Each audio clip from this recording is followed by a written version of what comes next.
Now, ano naman ang masasabi ko doon sa mga umiiyak na kasi kwanto, nagkaroon ng paglabag sa saligang batas, sa pagre-remand? Well, magdemanda kayo. Tignan natin. Ayaw niyong maniwala dun sa aking paninindigan na ang desisyon ng impeachment court ay hindi dapat reviewin ng kahit sino dahil sila ay sole judge. So kung kayo ay hindi sang-ayon, matagal pa naman ang pagbubukas ng 20th Congress. Sa July pa yan. Magdemanda kayo kaysa ngawa kayo ng gawa. Yung mga antivirus dyan na nagpapapansin dahil nag-ambisyon maging presidente, magdemanda ka nang makita ng lahat na talagang ang dapat maging presidente, alam ang batas. Dahil pag ikaw nagdemanda, tingin ko, sesemp lang ang mukha mo dahil i-dismiss lang yan ng Korte Suprema. So go ahead, mag-file ka ng maintindihan ng bayan na kinakailangan naman, bagbat hindi requirement na abogadong presidente, kinakailangan naman alam ang batas. At ang iyong asta ay talaga napapakita na hindi mo alam ang batas. Mantakin mo, sinasabi mo na kinakailangan mag-proceed ang trial kaagad dahil kinagagamit ang word na forthwith.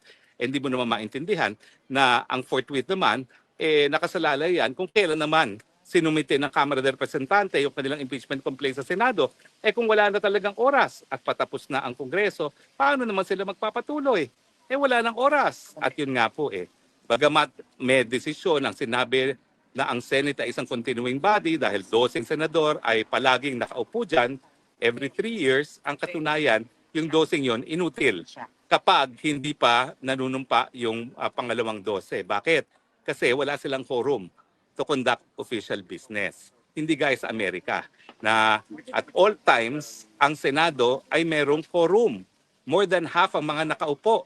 Kaya po pwedeng mag-function ng Senado miski natapos na yung termino ng ilan sa kanila. At hindi naman yan po ang kaso dito sa Pilipinas. Ano pong pag-usapan natin ngayon? Well, nagdesisyon po ang Kamara na huwag tanggapin muli yung impeachment complaint na ipinabalik ng Senado sa kanila. Ano pong ibig sabihin nito? Abay, ang tingin ko po, ibig sabihin nito, patay ng impeachment. Bakit po? Well, unang-una, para mabuhay po yung impeachment na yan, kinakailangan sumunod ang Kamara dun sa sinabi ng mga senador sa 19th Congress. At ang pag-uutos ng impeachment court na gaya ng aking sinabi nung nakaraan kong vlog, kapag ang desisyon na ginawa ng impeachment court, walang kahit sinong mga po pwedeng maghimasok. So sa tingin ko, pati Korte Suprema ay hindi po pwedeng maghimasok sa ganyang desisyon. No? So kinakailangan talaga masunod yan. At nakikita naman natin na yung mga retiradong mga maestrado ay agree with my observation na bagamat ito ay hindi nakasaad sa saligang batas, hindi rin siya prohibited sa saligang batas. Ang umiiral ay yung provision sa saligang batas na talagang sole judge ng impeachment proceedings ang ating Senado. So sa akin, pag hindi sumunod ng Kamara Representante at hindi niya tinanggap yung impeachment complaint at hindi siya nagpahiwatig na handa silang ilitis na ang kaso pagdating ng 20th Congress, patay na po ang impeachment complaint. Pero bukod po doon, meron talaga mga issue, no? Tatanggapin at susunod ang Kamara de Representante at nagpahiwatig sila na handa sila magpatuloy no ng impeachment. Ano naman ang aaktuhan ng 20th Congress? Kasi normally, ang 20th Congress, pwede silang umupo muli as an impeachment court, pero kinakailangan mag-convene sila as an impeachment court under the 20th Congress. Dahil nga po, iba na yung komposisyon ng 20th Congress doon sa 19th Congress. So, unang-una, kapag hindi sila sumunod na ipahiwatig at tanggapin nga yung impeachment, no, patay na siya. Pangalawa, pag sumunod naman ang Kongreso, may issue pa rin, kung buhay pa rin yan, dahil nga, ang issue is, pwede bang umupo bilang judges ang senador sa 20th Congress sa isang impeachment complaint na inihain doon sa 19th Congress. So, dyan pa rin lalabas yung issue kung pwede bang mag-carry over. Now, again, no, whether or not yung desisyon ng Senado, if oo or hindi, ay pwedeng mag-review ang Korte Suprema, nakasalalay po yan kung yung desisyon nila ay gagawin bilang isang impeachment court o hindi. Kapag ginawa yan bilang isang impeachment court at nag-decision sila na walang jurisdiction ng 20th Congress, sa tingin ko po mahihirapan ng Korte Suprema na maghimasok. Kasi sole judge nga po ang ang Senado pagdating sa impeachment trials. No? Now, ang pagkakaiba nga po no, ng desisyon ng Francisco kung saan naghimasok ang Korte Suprema ay dahil ang kinuwestiyon namin doon sa kaso ng Francisco ay hindi naman po ang aksyon ng impeachment court. Ang kinwestiyon namin ay yung action lamang ng mga prosecutors.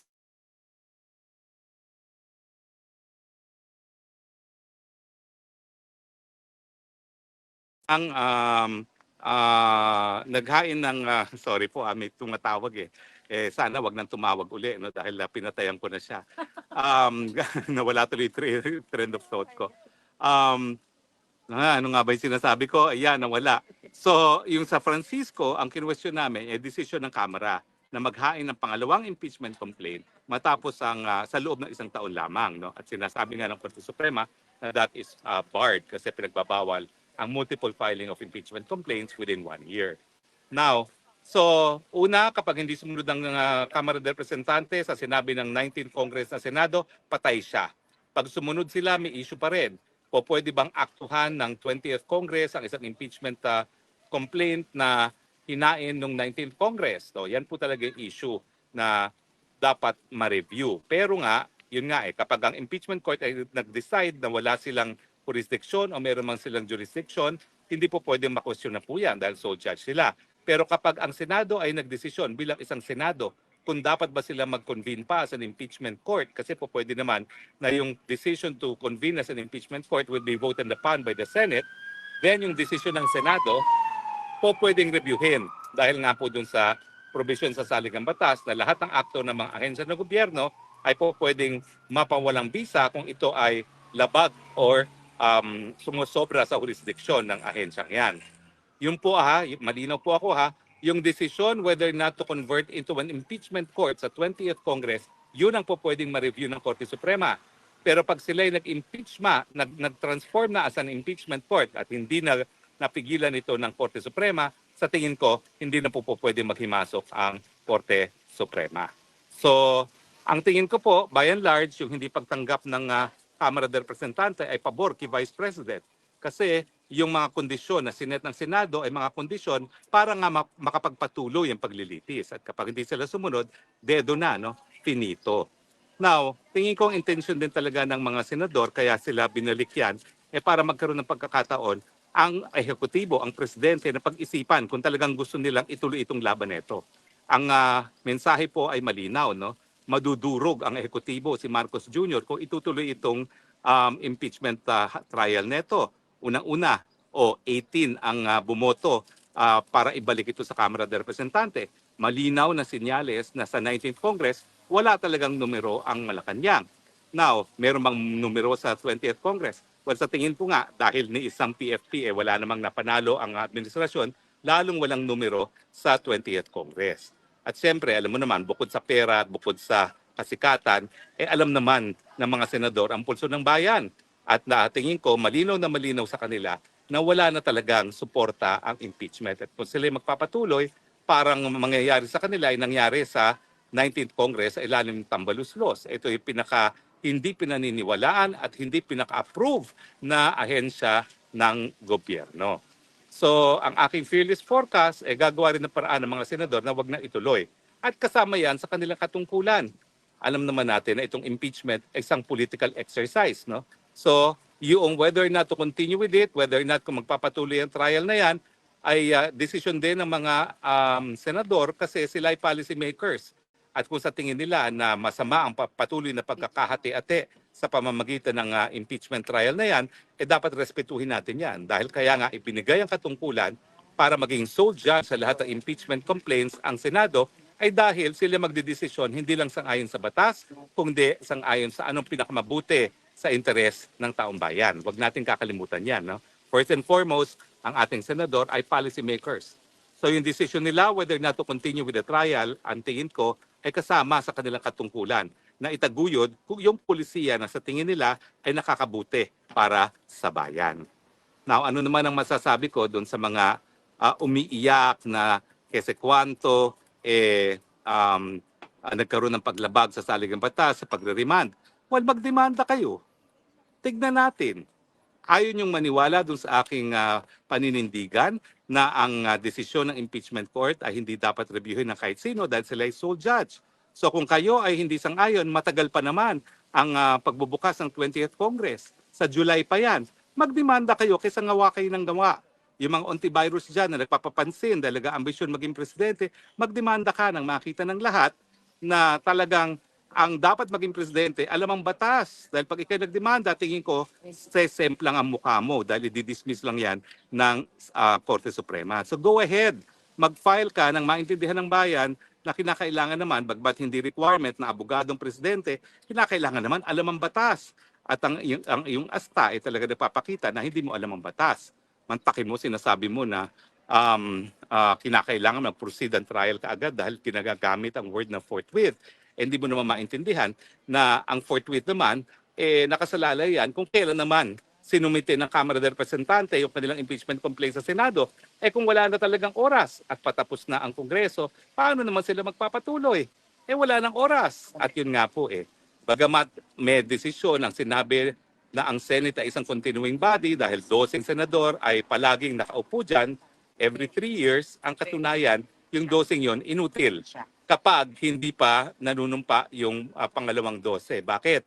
Kasi wala silang quorum to conduct official business. Hindi gaya sa Amerika na at all times ang Senado ay merong quorum. More than half ang mga nakaupo. Kaya po pwedeng mag-function ang Senado miski natapos na yung termino ng ilan sa kanila. At hindi naman yan po ang kaso dito sa Pilipinas. Well, anyway, nagkaroon nga pala po ng petition na ang ating Tatay Digong para sa kanyang provisional release. No?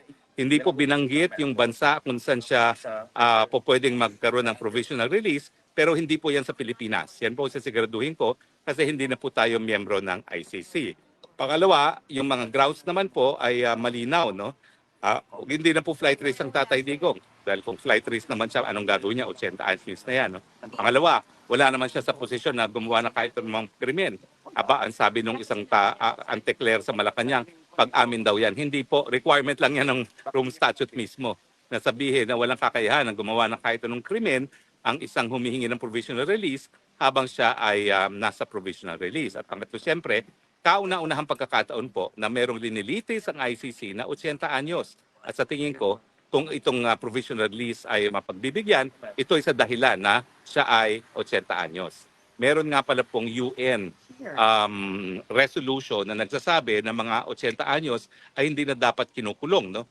At hindi ko po yan nabasa sa motion ni Kaufman, pero I'm sure dapat yan ipagbigay alam o ipaalala sa ICC na merong UN declaration na yung mga 80 anyos ay hindi na dapat kinukulong. Dahil siyempre, applicable yan kay Tatay Digong dahil siya po ay 80 anyos na.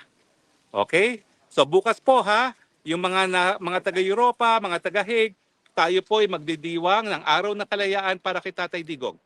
Siyempre po, ito ay pagdiriwang ng Araw ng Kalayaan ng Pilipinas at dahil marami sa inyo ay may trabaho, hindi natin nagawa yan sa June 12 mismo. No? Pero hindi lang po ito Araw ng Kalayaan ng Pilipinas, Araw ng Kalayaan din po ito para kay Tatay Digong. At siyempre po, it is on a Saturday, the day before Father's Day. So mga taga-Europa, mga Hague, Germany, yung mga malalapit, even yung mga malalayo, punta po kayo sa The Hague para tayo po sabay-sabay na magdiwag. Kasama ko po ang Dragon Lady. Dragon Lady, anong tingin mo sa Luxembourg?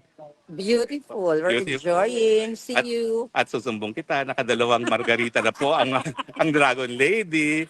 Abay, wala pang alauna ng hapon. Happy na siya. Ay, nako, pati ako binasa. Ay, sayang naman yung natapon.